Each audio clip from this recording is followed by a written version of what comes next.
Sandy Lyle was a true pioneer for European golf, a two-time major champion whose story, unfortunately, is also one of betrayal and hated rivals. He reached the top of the sport, winning the Open Championship in 1985 and the Masters Tournament in 1988. He climbed all the way to world number 2 in April 1988. Lyle was part of the famous Big Five of European golf, alongside Nick Faldo, Seve Ballesteros, Bernhard Langer, and Ian Woosnam. This group changed the game forever, turning European golf from an afterthought into a global powerhouse. But for a man who reached the pinnacle of the sport, how did feuds and bitterness come to define his legacy and cost him everything he worked for after his playing days were over? The first feud began in the early 1980s at a tournament in Kenya. Lyle was struggling with the intense glare from the African sun. To help himself see better, he placed a simple strip of tape on his putter. It was a small thing, barely noticeable, but it was also, unknowingly, against the strict rules of golf about changing your clubs. What happened next would haunt Lyle for decades. His play-in partner that day was Nick Faldo.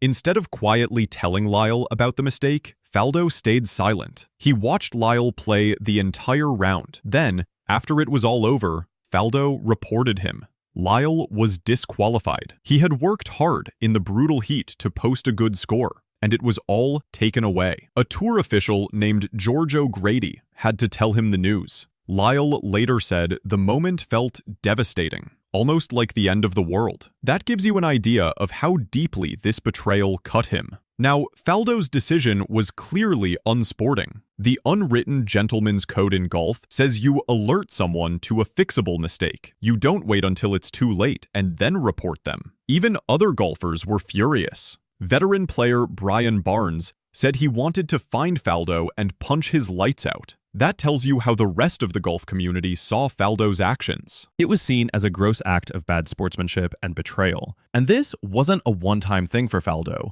His reputation among his peers was notoriously prickly. Later, golfer Sam Torrance openly criticized Faldo's behavior toward other players. Some of Faldo's peers even gave him a harsh nickname, Fig Jam, which implied extreme arrogance. So yes, Faldo acted badly. But here's where the script turns. The real issue isn't just what Faldo did. The real issue is that Lyle never let it go. The wound from Kenya planted a deep seed of injustice in Lyle's career. He carried this grudge for over 26 years. Even decades later, when he wrote his autobiography, Lyle was still fanning the flames and detailing the betrayal in angry detail. That's not the mark of someone who moved on. That's the mark of someone who let bitterness define them. And this chronic sense of being wronged had real consequences. In 1989, Lyle had to present the green jacket at the Masters to the new champion. That champion was Nick Faldo. Imagine having to hand over the symbol of your greatest triumph to the man you believed had stabbed you in the back years earlier. It was a painful, public moment. A symbolic handover of British golfing supremacy from Lyle to his longtime rival. After this, Lyle's game fell apart. Just before the 1989 Masters, he had said he wanted to win at least one major every season for the next 10 years. Instead, he stopped winning significant events after 1992. He was only 34 years old. Analysts linked this collapse to a severe loss of confidence and mental fragility. The psychological injury from the Faldo betrayal had reduced his professional resilience. He became vulnerable to a confidence slump that ended his elite career far too early. So here's a question. What do you think is worse in sports? Breaking a written rule by mistake or breaking an unwritten code of honor on purpose? Let us know your thoughts in the comments below. And while you're there, make sure to subscribe for more deep dives into sports history.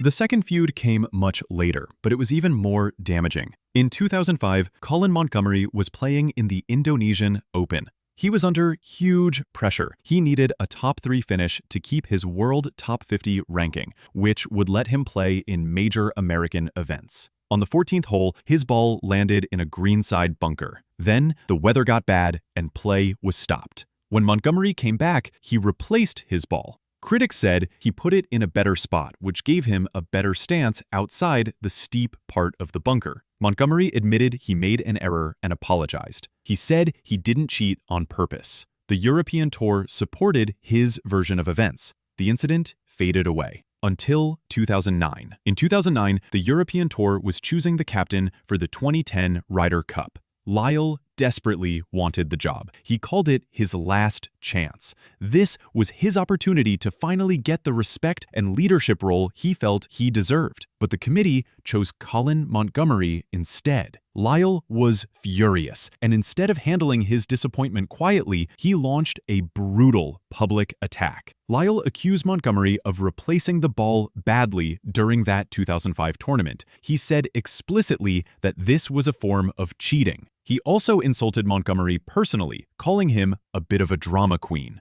These were not private comments. Lyle said these things publicly to the media, where everyone could hear them. People were shocked. Lyle was forced to apologize, but even his apology was clumsy and incomplete. He said he regretted the timing of his remarks, especially how they affected Montgomerie's preparation for the Open, but he refused to take back the actual accusation. He still insisted the drop was pretty poor. He even said the incident would probably live with Montgomerie for the rest of his life. This wasn't an apology. It was a restatement of the attack with a thin layer of regret on top. Lyle's decision to weaponize this old controversy showed a massive misunderstanding of golf politics. As commentator Peter Allis said, cheating is the indelible ink of golf, the stain that never goes away. By throwing around the word cheating, Lyle was using the most damaging accusation possible. He did it out of personal frustration and bitterness over losing the captaincy.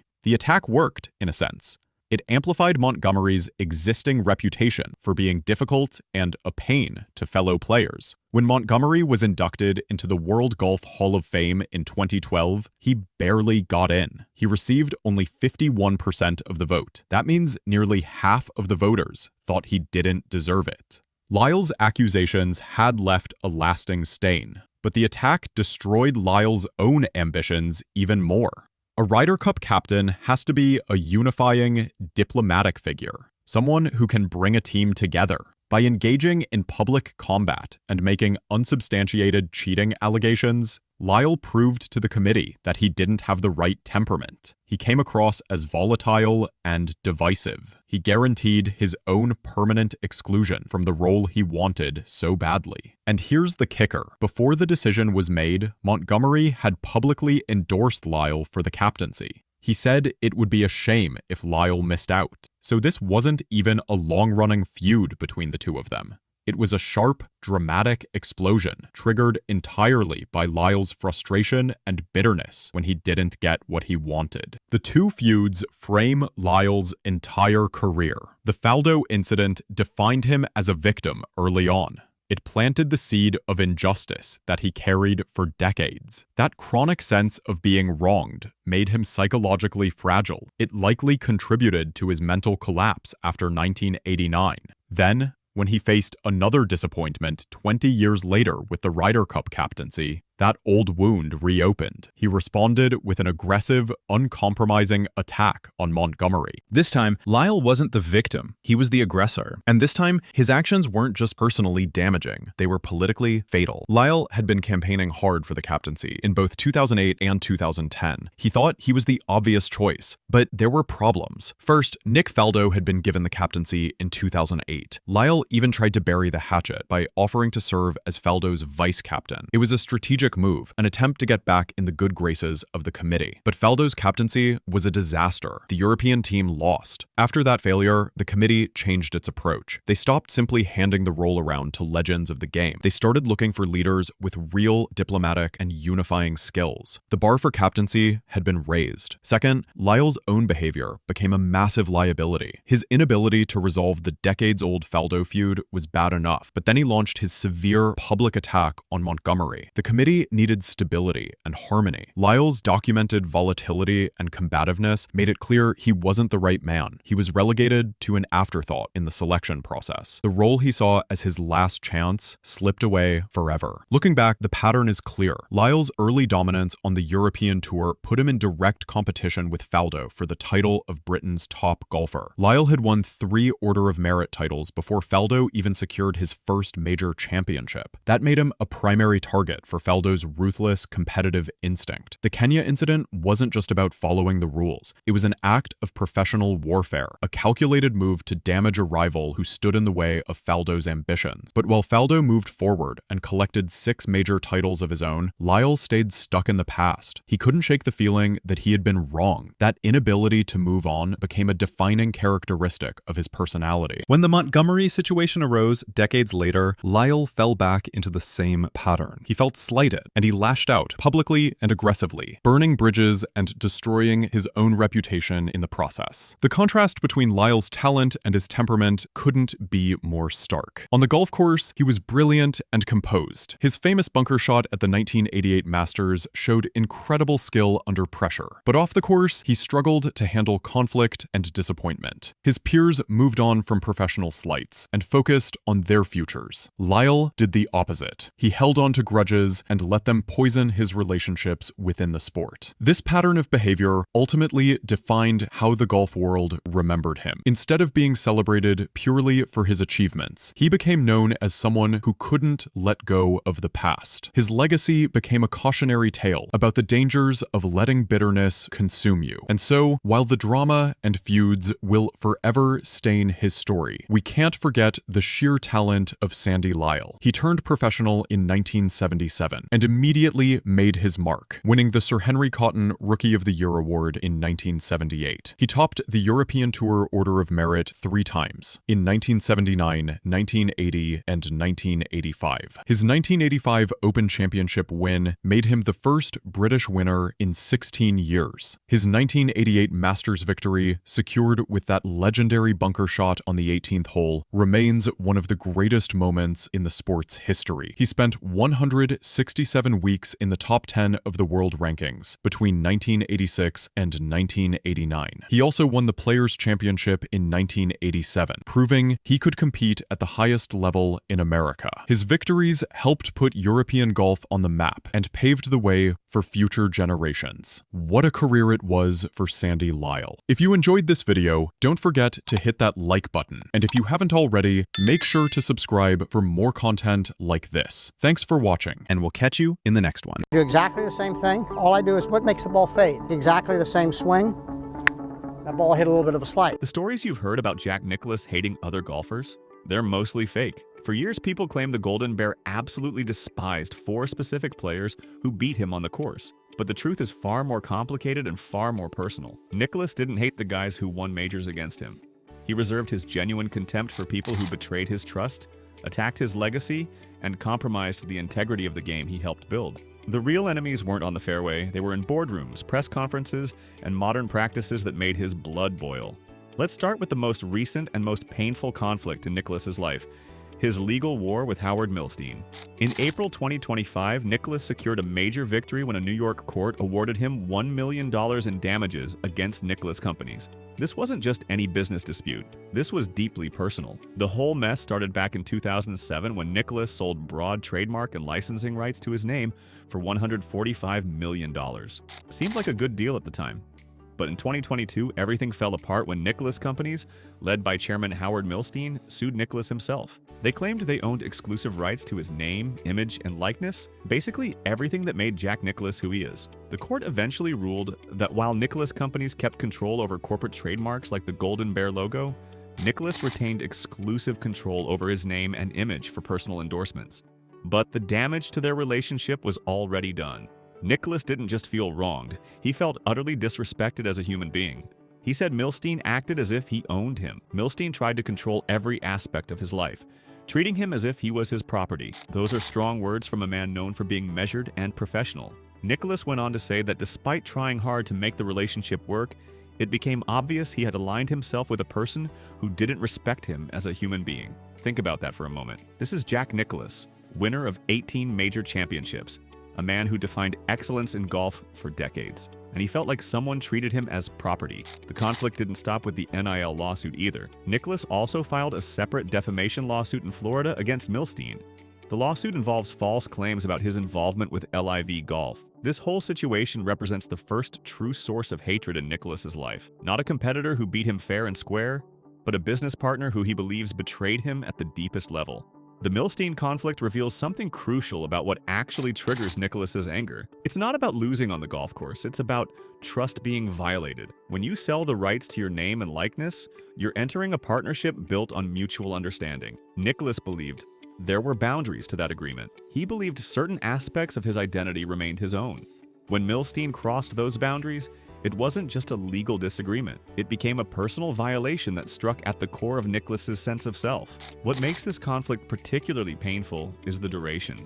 This wasn't a one-time argument that got resolved quickly. The legal battles have dragged on for years, involving multiple lawsuits, court appearances, and public statements. Every time Nicklaus thought he had clarity about what belonged to him and what belonged to the company, new disputes emerged. The mental and emotional toll of that kind of prolonged conflict cannot be understated. For someone who built his career on focus and mental toughness, having to fight legal battles over his own name must have felt like a constant distraction from everything he accomplished. Now here's where it gets interesting.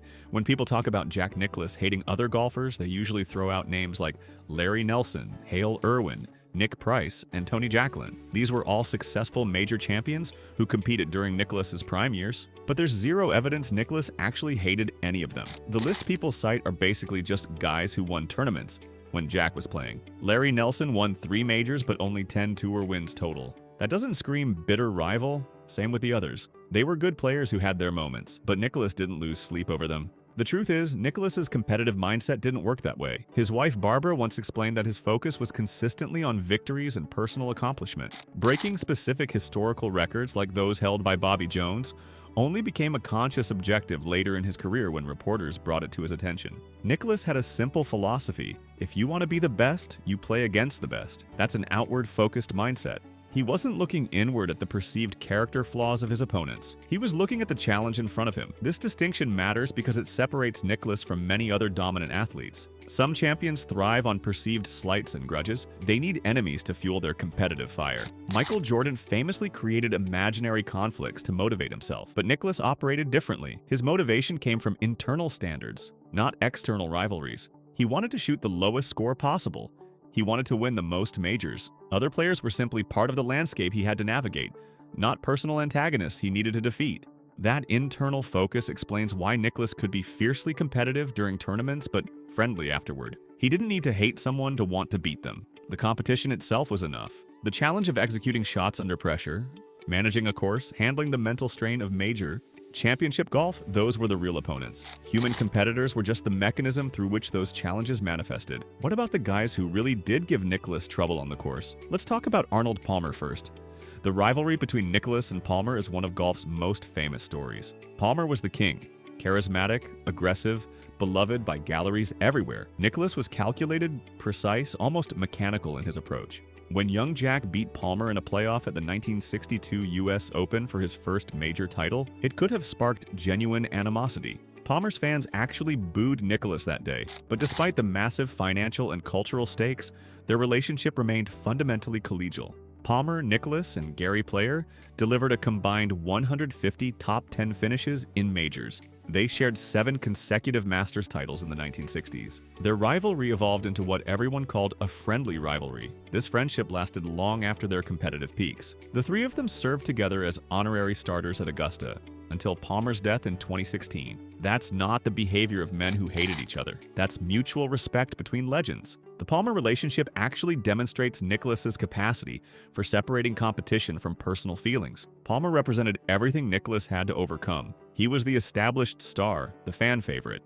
the charismatic leader who defined golf in the early 1960s. When Nicklaus emerged, he was initially seen as the villain, the cold, calculating young player who threatened Palmer's reign. The crowds didn't embrace him the way they embraced Palmer. That could have created bitterness, but instead, Nicklaus used it as motivation to prove himself through performance, not by tearing down Palmer personally. Then there's Tom Watson. The 1977 Open Championship at Turnberry, the duel in the sun, might be the perfect example of how Nicklaus viewed competition. On the final day, locked in a head-to-head battle, Watson turned to Nicklaus and asked, "This is what it's all about, isn't it?" Nicklaus replied, "You bet it is." They were appreciating the extraordinary quality of their battle in real time. Watson arguably supplanted Nicklaus as the dominant force in golf during the mid-1970s. He gave Nicklaus some of his most frustrating defeats, but there was nothing but respect between them. The Watson dynamic is particularly revealing because it shows what Nicklaus valued most. He didn't want easy victories. He wanted to test himself against the best competition possible. When Watson was playing at an elite level, it elevated Nicklaus's own performance. That tournament at Turnberry became legendary precisely because two all-time greats pushed each other to extraordinary heights. Nicklaus lost that day, but he gained something more valuable, confirmation that he had competed in one of golf's greatest battles that mattered more to him than the trophy. So if competitive losses didn't create hatred, what did? We need to look at the second major source of Nicklaus's animosity, Greg Norman.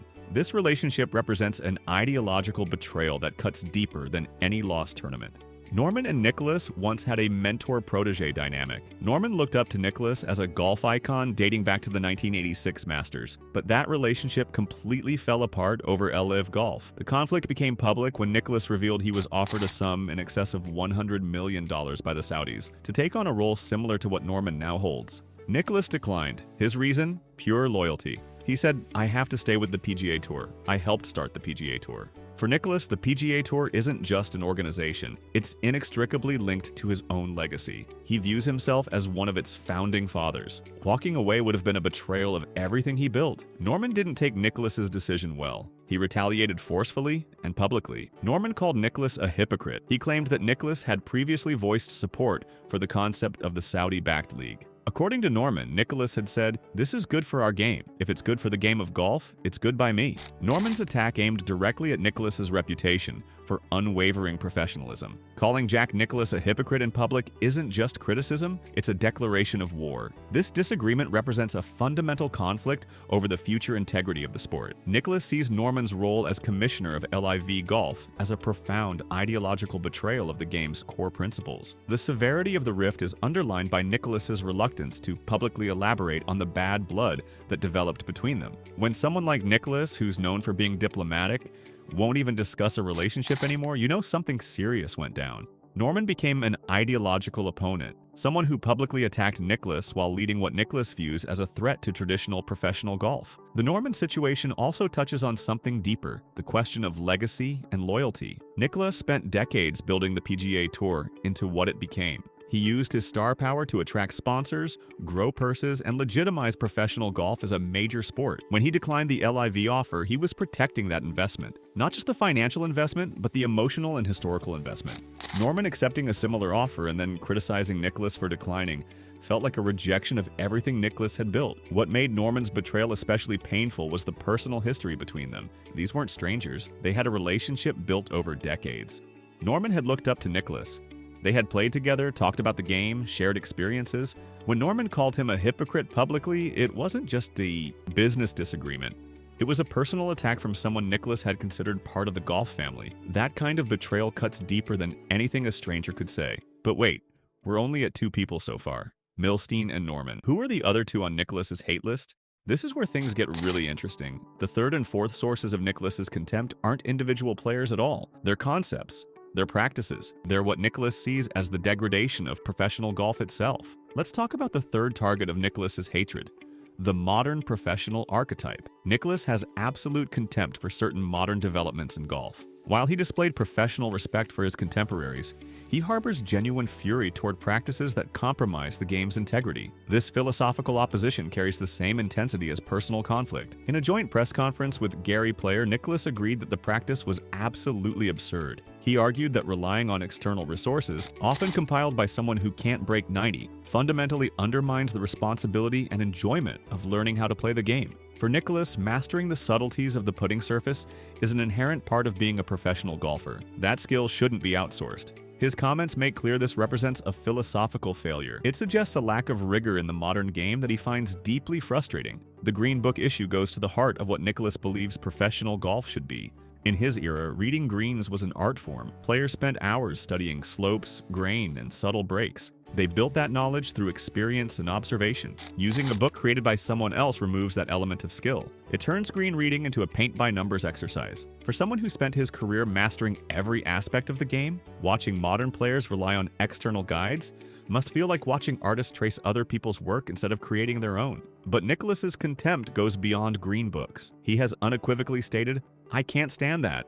The interview on the golf course. He cited an incident where Ben Griffin, a leading golfer at the time, was interviewed while contemplating a very difficult shot from the rough. Nicklaus expressed concern that such distractions totally take a player's mind off what he is doing. To emphasize how serious this breach of competitive focus really is, Nicklaus invoked Ben Hogan, one of the most intimidating figures in golf history. He asked rhetorically, "How do you think Hogan would respond to that question?" Then he answered his own question. "You would not have any teeth left if you did. He would hit you right in the face with it." By using the Ben Hogan standard, Nicklaus weaponizes a historical figure to imply moral failure. He's saying modern players like Griffin who accept these interviews are failing to uphold professional standards. This profound institutional disdain for the deterioration of rigor and integrity provides a clear outlet for the high intensity of negative feeling that people mistakenly attribute to personal rivalries. Nicklaus doesn't just dislike these practices, he views them as threats to the game itself. The interview controversy reveals Nicklaus's views on focus and mental preparation. In his era, players guarded their concentration fiercely. They didn't want distractions between shots. They certainly didn't want media obligations in the middle of a round. The mental game was sacred. Allowing interruptions during competition would have been unthinkable. Watching modern players accept these interviews probably makes Nicklaus feel like fundamental boundaries have been violated. The game he knew and mastered is being transformed into something he doesn't recognize. So the modern professional archetype represents players who use green reading books and accept mid-round interviews. They might not be specific individuals Nicklaus hates, but they embody everything wrong with contemporary golf in his eyes. The intensity of his criticism suggests this is absolutely a form of hatred. Hatred for what the game is becoming. Now for the fourth source of Nicklaus's contempt, the legacy critic archetype. This figure embodies those who seek to diminish Nicklaus's historic achievements by attacking the competitive context of his era. They argue that the fields Nicklaus beat were shallow. They claim that aside from a handful of elite players, much of his week-to-week competition consisted of guys who held outside employment or weren't full-time, highly conditioned professionals. The implication? Nicklaus's 18 majors are inflated because he played against weak competition. Johnny Miller historically exemplified this criticism. Miller was known as an outspoken and often correct commentator, but his critiques sometimes gave the impression that he believed his own opinions were infallible. Miller engaged in commentary that questioned the depth of competition during Nicklaus's prime era. He suggested that easier fields made Nicklaus's victories less impactful than they appeared. While there's no confirmation that Nicklaus personally hated Miller, this relationship provides an archetype for antagonism based on disparaging the legacy. Nicklaus is highly sensitive to critiques regarding the quality of competition he faced. His entire career was built on the foundation of being the best. When people try to undermine that foundation by saying the competition was weak, it touches a raw nerve. Any attempt to diminish his 18 major championships threatens the core of his identity as a golfer. That's why those who publicly attack his legacy, whether it's Miller or anyone else, become sources of genuine ideological contention. The intensity of Nicklaus's reaction to these claims tells you everything. He doesn't just disagree with legacy critics. He sees them as intellectual antagonists trying to rob him of what he earned. Protecting his hard-won legacy from this kind of disparagement absolutely justifies including the legacy critic archetype on his list of hated figures. These are people who use statistics and arguments to say Nicklaus wasn't as great as his record suggests, and that's something he simply cannot tolerate. Let's take a step back and understand why the original 4 hated players claim gained so much traction. The specific names that usually pop up, Larry Nelson, Hale Irwin, Nick Price, Tony Jacklin, were simply high-profile competitors who achieved notable feats during Nicklaus's prime years. Nelson won 3 majors despite relatively few PGA Tour wins overall. That alone shows these lists were created by people who just looked at who succeeded during Nicklaus's era and assumed there must have been personal conflict. But competitive success against Nicklaus didn't create hatred. The historical record is crystal clear on this. When players beat Nicklaus fairly in tournaments, even in majors, he respected them. The origin of the 4 hated players claim appears to be historical speculation, filling a narrative gap. People expected a dominant figure like Nicholas to have bitter enemies. Since he was so fiercely competitive, observers sought to identify specific personal foes to match his reputation. So they just inserted names of successful major champions from that era, regardless of any documented personal conflict. The truth is more nuanced. When a player's motivation is rooted in raising their own standard, like Nicholas's was, losing is viewed as a necessary setback to overcome, not a personal slight demanding retribution. Nicholas believed he possessed overwhelming superiority over most of the field during his era. When you view yourself that way, you rarely develop sustained personal resentment toward opponents. They're simply obstacles you typically overcome, often and repeatedly. A lack of consistent, frustrating parity meant Nicholas had no single peer consistently able to induce the level of bitterness required to justify the claim of absolute hate. So where does that leave us? We have 4 genuine sources of Nicholas's contempt. Howard Milstein represents personal betrayal, someone who treated him as property and disrespected him as a human being. Greg Norman represents ideological betrayal, someone who abandoned the traditional structure of golf and then publicly called Nicklaus a hypocrite. The modern professional archetype represents institutional degradation, players and practices that compromise the rigor and integrity Nicklaus believes professionals should maintain. And the legacy critic archetype represents intellectual antagonism, people who try to diminish his achievements by questioning the competition he faced. None of these are traditional golfing rivals. None of them are guys who simply beat Jack in a playoff. The real hatred in Nicklaus's life stems from breaches of trust, ideological conflicts, and threats to his values. Genuine animosity requires something deeper than competitive loss. It requires betrayal, disrespect, or fundamental disagreement about principles. Think about what this reveals about Jack Nicklaus as a person. His fierce competitive spirit didn't translate into personal grudges against other golfers. He could separate the game from the person. He could battle Tom Watson in the duel in the sun and walk away with nothing but respect. He could lose to Arnold Palmer and still maintain a friendship for decades. That takes emotional maturity and perspective. But when someone crosses certain lines, when they try to control him, when they attack his integrity publicly, when they degrade the game he loves, when they try to erase his legacy, that's when Nicklaus draws a hard line. Those are the unforgivable sins in his world. Those are the things that earn genuine hatred. The myth of the 4 hated players persists because it speaks to Nicklaus's unwavering competitive temperament. People assume someone that driven, that successful, that dominant must have enemies on the course, but the reality is more complex. Nicklaus may not harbor classic golfing feuds against players who simply outscored him, but his fiercely protected integrity and traditionalism have created modern adversaries whose breaches of trust and ideological opposition fully justify intense negative feelings. Understanding this distinction matters because it reveals what Jack Nicklaus truly values. He values respect between competitors, he values the integrity of professional golf, he values control over his own name and legacy, and he values the traditional structure of the game that he helped build. When any of those things are threatened, that's when you see the full force of his personality. Howard Milstein threatened his personal autonomy and treated him as property. That's unforgivable. Greg Norman betrayed the game's traditional structure and called him a hypocrite. That's unforgivable. Modern professionals who rely on green books and accept mid-round interviews compromise the rigor of the game. That's intolerable. Critics who try to diminish his achievements by questioning his competition attack the foundation of his legacy. That's intolerable. These are the real sources of Jack Nicklaus's hatred. Not golfers who beat him on Sundays, not rivals who won majors when he was playing, but people and practices that violate his core values. The original premise of 4 hated players from his competitive era is fundamentally flawed and unsupported by the historical record. The evidence clearly shows that his deepest grudges are concentrated in legal battles and ideological conflicts, not on-course competition. The distinction between competitive rivalry and personal hatred is something modern sports fans often miss. We live in an era where athletes create drama for publicity, where trash talk is encouraged, where rivalries are manufactured for storylines. But Nicklaus came from a different time, a time when professionalism meant something, when respect between competitors was expected, when you could battle someone fiercely and still shake their hand afterward.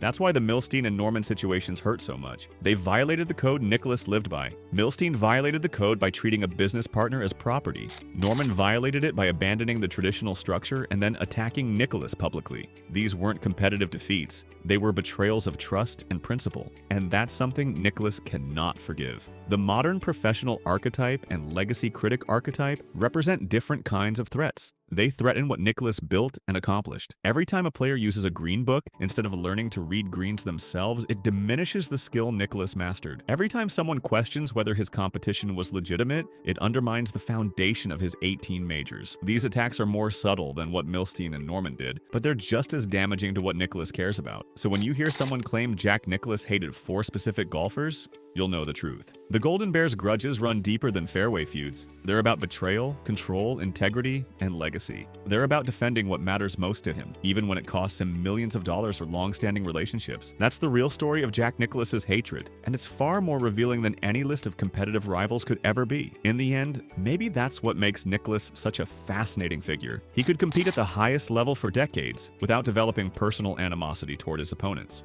But he couldn't tolerate betrayal or the degradation of standards he held sacred. His hostility is reserved not for opponents, but for betrayers and those who degrade the professional standard he established. That's the legacy of Jack Nicklaus, not just as a golfer, but as a man who knew exactly where to draw the line between competition and principle. And once you crossed that line, there was no going back. They never took me seriously. That's what Tiger Woods would say about the golf establishment that doubted his revolutionary ambition from day one. But 4 golfers learned the hard way that underestimating Tiger came with devastating consequences that would define their careers forever. When Tiger burst onto the professional scene in the mid-1990s, he wasn't just another talented golfer. He was an unprecedented force whose ambition fundamentally challenged everything the conservative golf world stood for. The old guard had governed the sport for decades, focusing on maximizing earnings and respecting high finishes. Tiger openly dismissed these long-held values with one simple declaration that would change everything. The skepticism voiced by Tiger's peers reflected a wider reluctance within the conservative golfing institution to fully embrace a young, radically ambitious superstar. For the establishment that had controlled the sport's direction, Tiger represented an aggressive new force that threatened their cultural equilibrium. The early encounters also carried uncomfortable undertones that reflected the historical challenges faced by black golfers in the sport. Curtis Strange embodied the skeptical establishment when he first encountered Tiger's raw ambition. In 1996, before Tiger even turned professional, the young phenom made a statement that shocked the golf world. "Second place sucks." This aggressive philosophy was completely foreign to professional golf's established decorum. Players traditionally respected good finishes and gradual progress through the ranks. Strange, a seasoned champion representing the old competitive order, responded with institutional authority. You'll learn. His response came from a deep belief that professional golf's grind would inevitably humble Tiger's amateur confidence. The travel, pressure, and consistent field strength would temper this young man's unrealistic expectations. Strange presumed Tiger would be humbled by time and struggle like every other rookie before him. This public exchange instantly positioned the conflict as a definitive clash of generations, encapsulating the institutional skepticism toward Tiger's unprecedented arrival and self-assurance. But Tiger had other plans. The timeline between Strange's skepticism and Tiger's response was brutally short. Less than 1 year after that interview, Tiger won the 1997 Masters by a record-breaking 12 strokes. This wasn't just a victory, it was a statistical tsunami that instantly invalidated Strange's prediction and proved Tiger's philosophy correct. The overwhelming margin established that Tiger's path wasn't about gradual professional learning. It was about immediate revolutionary dominance. The key factor was the sheer velocity of Tiger's validation. The period between Strange's skepticism in 1996 and Tiger's victory in April 1997 was too brief for established figures to process intellectually. Strange's eventual public reflection and regret confirmed that the established paradigm had shifted forever. Tiger had turned their exchange into a foundational myth of his psychological power over the entire field. This episode established a core competitive theme. Any projection of conventional limits onto Tiger would be met with swift, overwhelming, and public contradiction. This is just the beginning of how Tiger systematically dismantled anyone who dared question his greatness. If you're enjoying this deep dive into Tiger's psychological warfare, hit that subscribe button and comment below about which rival's downfall surprised you most. The doctrine of retribution Tiger established would reach its most explicit demonstration 9 years later at the 2006 Match Play Championship. Stephen Ames thought he could gain a psychological edge by publicly critiquing Tiger's game. Ames noted Tiger's tendency toward wayward driving, dismissively commenting, "Anything can happen, especially where he's hitting the ball." This constituted a direct attempt to plant doubt and exploit what Ames saw as a weakness. The fatal miscalculation was ignoring Tiger's capacity for motivational amplification. Match play is inherently psychological, and Tiger channeled that public critique into focused competitive fury. The result was the most memorable beatdown in modern professional golf. Tiger secured victory 9 holes up with 8 holes left to play. He needed only 10 holes to finish Ames, delivering what became known as the single biggest beatdown ever seen in modern match play. The 9-8 margin was the largest possible in an 18-hole match play format. Following this dominant performance, Tiger offered post-round confirmation that left zero doubt about his intentions. When asked if there was inspiration beyond his love for match play, Tiger replied, "Oh yeah, there certainly was. Steven provided it. So yeah, definitely. I think he understands now." This quote deliberately confirmed that the comprehensive punishment was a direct response to Ames's offense. The perfect score served as competitive execution, maximizing humiliation and turning Ames's attempted mind games into a cautionary tale for the entire field. Tiger had established an invisible boundary. Competitors couldn't afford to criticize him, even when technically accurate. This mechanism granted Tiger an immense psychological advantage before competition even began. Rivals became deterred from challenging him verbally or tactically, knowing the consequences could be career-defining embarrassment. The Ames incident enforced a new reality where even accurate technical criticism became forbidden territory. But Tiger's dominance didn't just humiliate individual critics. It systematically overshadowed generational talents who had the misfortune of competing during his absolute peak. Ernie Els perfectly represents this tragic dynamic. Els was a major winner and world-class competitor capable of dominating any other era, yet his career coincided exactly with Tiger's zenith. Els became the designated foil, the one competitor who consistently finished closest to Tiger, but remained perpetually unable to overcome him in crucial battles. He experienced several close calls and major statistical deficits that solidified his role as the perpetual runner-up. The competitive dynamic between Tiger and Els reached its absolute low point at the 2000 U.S. Open at Pebble Beach. Tiger achieved a record 15-stroke victory, a margin of superiority not seen on the PGA Tour since 1948. Els finished at 3 strokes over par, while Tiger finished at 12 strokes under par. This result transcended mere victory. It was statistical annihilation that redefined what success meant in major championships. For any other player, achieving +3 in a U.S. Open represents respectable performance. But losing by 15 strokes transformed this respectable result into competitive irrelevance. Tiger effectively normalized an abnormal statistical standard. By achieving victory margins unseen since the 1940s, he imposed a massive psychological barrier on the entire field. He created an expectation of perfection where anything less was doomed to statistical irrelevance, regardless of a rival's actual game quality. The overwhelming nature of this win led competitors to attribute Tiger's performance to something beyond technical skill. Jesper Parnevik, who played with Tiger during the first 2 rounds, suggested Tiger possessed Jedi powers, implying he could pretty much will the ball in the hole. Such terminology suggests the field had mentally conceded the possibility of technical parity, attributing Tiger's dominance to almost mystical advantage.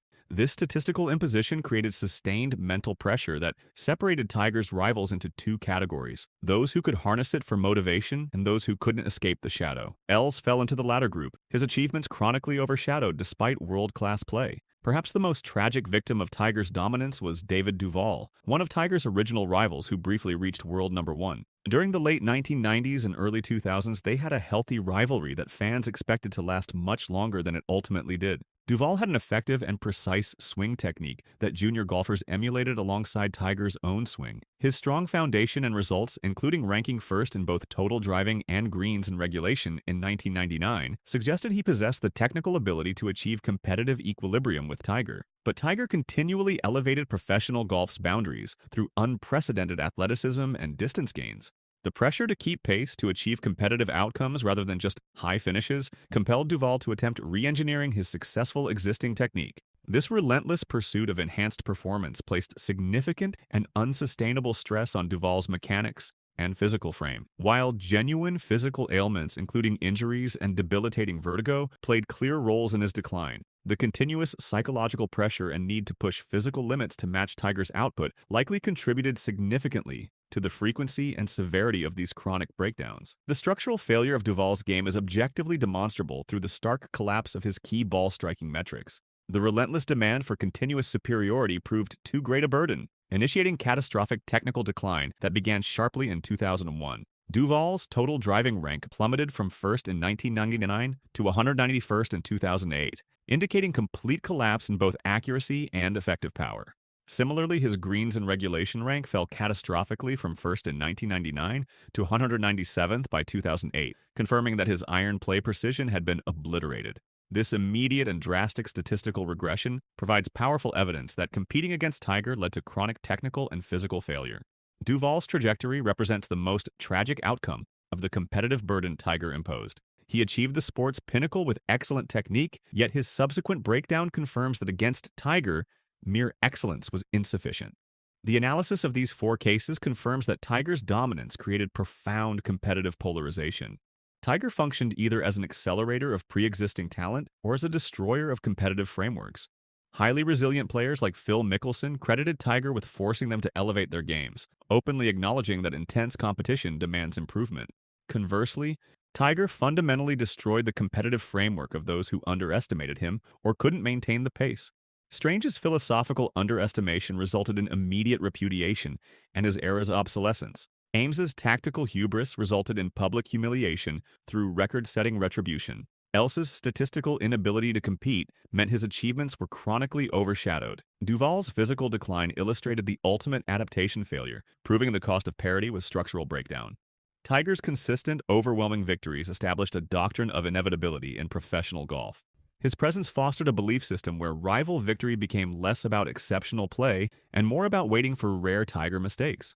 This psychological standard meant rivals entered events already at competitive deficits, fearful of triggering the retribution mechanism and dreading statistical irrelevance.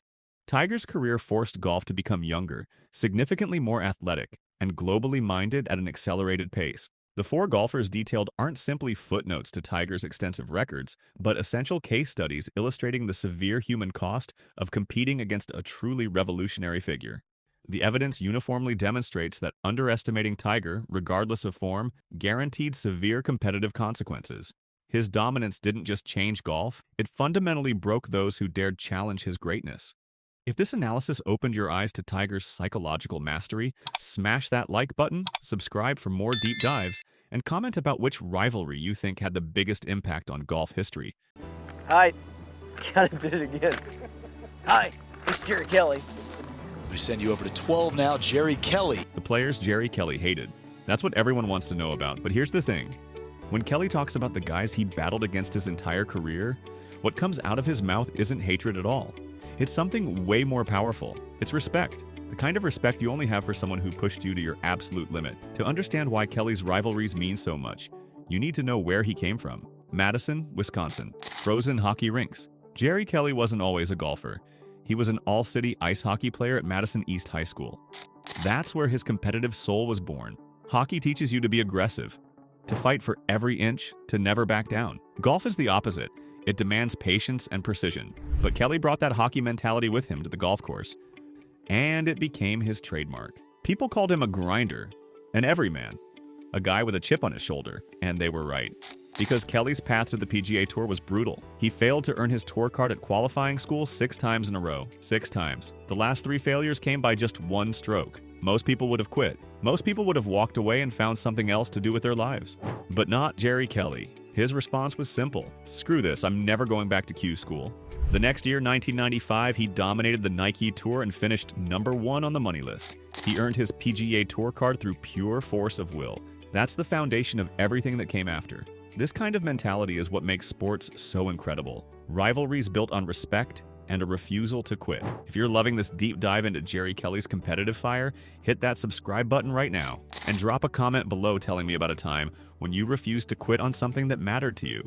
The first and most important rivalry of Jerry Kelly's career is with Steve Stricker, but calling it a rivalry doesn't do it justice. Kelly himself said it best.